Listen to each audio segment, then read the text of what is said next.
ঘটনার দিন ইফতারের পর ছেলেকে মোবাইল ফোন ব্যবহার করতে নিষেধ করে তার কাছে থাকা স্মার্টফোনটি কেড়ে নিয়ে তারাবির নামাজ পড়তে যান বাবা দদুল হোসেন।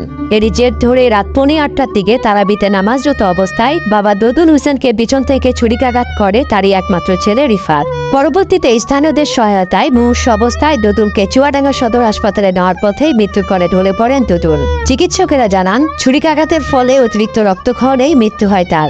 ঘটনার পরপরই অভিযুক্ত ছেলে রিফাতকে গ্রেপ্তার করা হয়েছে বলে জানান চুয়াডাঙ্গা সদর থানার ওসি খালেদুর রহমান। 22শে মার্চ সন্ধ্যায় তারাবির নামাজের সময় বিভৎস এই ঘটনাটি ঘটে। জানা যায় চুয়াডাঙ্গা পৌর শহরের পলাশপাড়া এলাকার বাসিন্দা দদুল হোসেন দীর্ঘদিন প্রবাস যাপনের পর দেশে ফিরে ক্ষুদ্র ব্যবসা করে সংসার চালাতেন। তার একমাত্র ছেলে ও এক মেয়ের মধ্যে ছেলে কে এম রিফাত স্থানীয় একটি মাদ্রাসায় 10ম শ্রেণীর ছাত্র।